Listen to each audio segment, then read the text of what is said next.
That's right, you saw those logs. I've been challenged by the dev himself to beat Nightmare Mode with a wooden sword.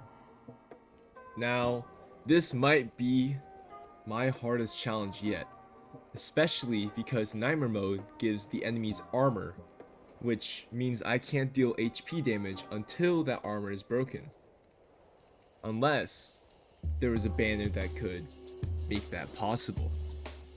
You see, Thorns is actually one of the best banners for Nightmare Mode, mainly because it ignores the armor that the enemies are wearing and directly damages their health.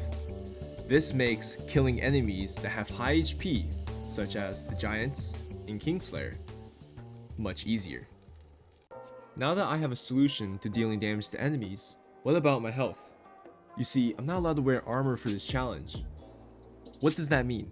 You see, these enemies tend to one-shot you, no matter what you're wearing. Onyx, Elden, especially the bolts. They don't care, they'll hit you for 150 damage. That's where I pick the health banner. You may be wondering, why do I want to pick the health banner? You see, at health 4, it basically gives me the same amount of starting health as level 1 Onyx. This is especially important since all the enemies tend to do over 100 damage when they hit you, and with base HP only being so little, there's no way I'm going to make this whole run possible, especially when I'm bound to get hit because of lag. On top of all of this, with health 4 and thorns 4, I need to get lifesteal. Lifesteal is one of the most crucial banners for actually beating Nightmare Mode, as it allows you to get healed, since, you know, the campfires only heal 30% of your HP. But that's enough talk. Let's go ahead and get started. For these beginning rooms, they're not actually too difficult. It's just mainly attack, backup, attack. So I'm going to go ahead and speed up for you guys. But the majority of the time, I usually end up picking Rage Spirits, Thorns, Health, or Lifesteal as my banner upgrades, as this allows me to make the fight with any boss a lot easier, as you will see right here. But I only get so many upgrades. Now, John is actually a pretty easy boss fight, since he only has 3 attack moves: a ground slam, a up and down hit, and then a spinning attack. So during the spinning attack, I'll just usually run away from him, and when he does the ground pound, try to get a parry in or a dodge so that I can inflict thorns damage onto him. And when he does the up and down attack, try to dodge into those and then dodge out so I don't get hit at all. And yeah, that's basically it for John. John has been defeated, just like that. Hitless John. It's very easy. This is where the challenge starts to get more challenging. In chapter 2, there are 2 new enemy types that are introduced: the mages and the bolts. You see, the mages are in every single room leading up to the goblin giant, where the bolts are only in the room before. Now, the mages tend to be a little bit iffy, mainly because the balls tend to lag that they shoot out, and you can end up getting hit by this, and this changes the run completely. Basically, with me having only so little HP, getting hit by one of these mage balls basically puts me at no health. And you're going to see here that I actually died a lot of times in chapter 2 before I even made it to the goblin giant. Now, this room is basically left up to RNG completely, and if the bolts don't get any upgrades where they can move extremely fast, or the giant doesn't get any upgrade where he can inflict any type of statics effect, then I can actually make it through the run. But if he does get a status effect, or the bolts are given speed or dexterity, then the run basically is over. As you can see here, I died twice to the enemies in this one room. Except for this run where I actually got past this room, as you can see here.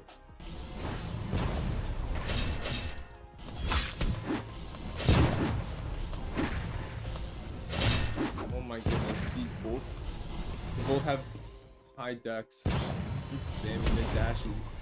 Oh my goodness.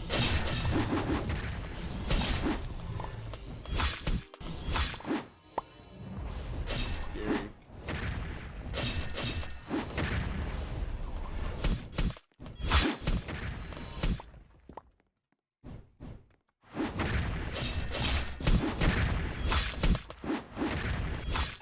There we go. I'm kind of nervous for the castle since those bolts tend to keep dashing and dashing. So what I might do here is take out one of these dudes, walk all the way over here, take out one of this dude, try to take out this guy until this goblin comes in. Okay, all these henchmen are now dead, so just a isolated one-on-one.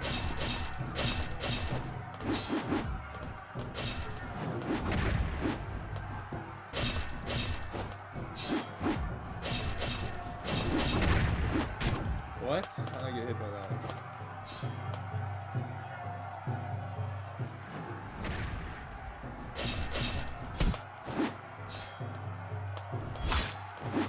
Shoot this cannon.